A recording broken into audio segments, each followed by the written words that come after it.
Hey everyone, welcome back. Today, we're diving into an absolutely wild 2026 Hungarian Grand Prix. Just before we hit the summer break, the Hungaroring gave us a total masterclass in high-stakes strategy, extreme technical challenges with these new regulations, and some seriously intense wheel-to-wheel racing. If you're looking for a clear breakdown of exactly how this weekend played out and what it means for the championship, well, you are in the right place. Let's get right into this explainer. To kick things off, we'll look at the chaotic qualifying highlights, then jump right into the fierce race battle from start to finish. After that, we'll break down the strategic and technical challenges, look at the final race results, and wrap it all up with the latest championship standings. All right, Section 1, chaotic qualifying and breaking that incredible Mercedes streak. Just look at that pole time, 1 minute, 17.207 seconds. That blistering lap by Lando Norris officially snapped Mercedes' crazy 10-pole streak. McLaren really brought the heat when it mattered most, and it's proof that their 2026 aero package is seriously dialed in right now. But, the stopwatch only told half the story on Saturday. The stewards pretty quickly turned the grid completely upside down. Lewis Hamilton, now in the Ferrari, got slapped with a 3-place penalty for impeding, and at the same time, championship leader Kimi Antonelli in the Mercedes caught his own 3-place penalty for failing to slow down under yellow flags. This completely shuffled the deck for Sunday. Charles Leclerc bumped up to the front row next to Norris, with Max Verstappen and Oscar Piastri suddenly breathing down their necks from row 2. Moving on to Section 2, the fierce race battle, from start to finish. Okay, here's your quick play-by-play digest of how the race actually unfolded. Right off the line, things immediately boiled over on lap 1 with a massive incident at turn 2 involving McLaren's Oscar Piastri. It was chaotic, instantly forcing drivers into damage limitation mode. As we pushed into the mid-race, the focus totally shifted to the pit wall. This unusually high tire degradation forced aggressive, split-second strategic battles up and down the entire grid. Then, late in the race, absolute heartbreak for the McLaren garage as Piastri suffered a dramatic retirement, throwing away huge constructor points. But up at the front, keeping a cool head through 70 grueling laps, it was Lando Norris taking the checkered flag with a flawless drive from pole. That brings us to Section 3, strategy and technical challenges, or basically surviving the intense Hungarian heat. So the Hungarian ring is often called Monaco without walls, and for good reason. It's just this incredibly tight, non-stop sequence of corners with very little straightaway. Now, under the 2026 regulations, which obviously relies so heavily on energy recovery systems and active aerodynamics, the mechanical group of these cars is pushed to its absolute breaking point. You need an extreme, high downforce package just to survive out there. If your car isn't perfectly efficient in those slow and medium speed corners, your lap time just completely evaporates.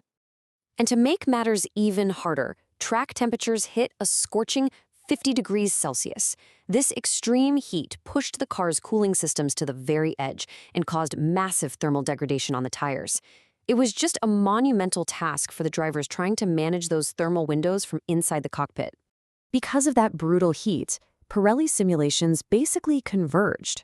What that means is the one-stop and two-stop strategies ended up being virtually identical in total race time. So there was zero margin for error. The timing of the pit stops became the ultimate battleground, pushing the tension on the pit wall to the max. If you blink first or get undercut, your entire race is practically ruined. Which leads us perfectly into Section 4, the final race results and the checkered flag. So here's how the top 5 actually shook out. Lando Norris took a hard-fought, really brilliant victory for McLaren. It absolutely proves their recent upgrades are the real deal. Max Verstappen wrestled his Red Bull into second place, and Kimi Antonelli pulled off a seriously impressive recovery drive after his grid penalty to grab the final podium spot for Mercedes. The two Ferraris, Charles Leclerc and Lewis Hamilton, rounded out the top 5. They did solid damage limitation, but they just kind of lacked the raw pace to really challenge those top 3 today. But honestly, the most striking takeaway from the results is the gap at the very front. Lando Norris didn't just win. He crossed the line a massive 15.080 seconds ahead of Max Verstappen. In modern F1, a 15-second gap without a safety car bunching up the pack is basically an eternity. It really highlights the sheer dominance of that McLaren aero package on race day. They managed the tires better, they handled the heat better, and Norris's pace was just flawless. Oh, and we definitely can't forget the fastest lap. Charles Leclerc managed to salvage an extra point for Ferrari by throwing down a 1:22 flat on lap 58. Every single point counts in a field this tight, so grabbing that fastest lap right in the closing stages was a really sharp strategic move by the Ferrari pit wall. Finally, let's wrap up with Section 5, the latest championship standings heading into the summer break. Looking at the Drivers' Championship, Kimi Antonelli is holding incredibly firm at the top. Even with a tricky weekend and that grid penalty, his podium finish puts him at 219 points. That is a commanding 50-point lead over the veteran Lewis Hamilton sitting at 169 points, with George Russell right on his heels at 160. Antonelli is really proving he's got the consistency to match his raw speed, making him the absolute man to beat as we head into the second half of the year. Over in the constructor standings, Mercedes is still sitting comfortably in the lead with 379 points, while Ferrari holds on to second with 307. But keep your eyes on McLaren in third with 220 points. Sure, the gap to the leader is still 159 points, but performances like the one we saw from Norris today show they're really starting to close that gap when it comes to pure on-track performance. Honestly, if Piastri hadn't retired, that margin would be even tighter. The pressure is absolutely on Ferrari right now to defend that second-place spot.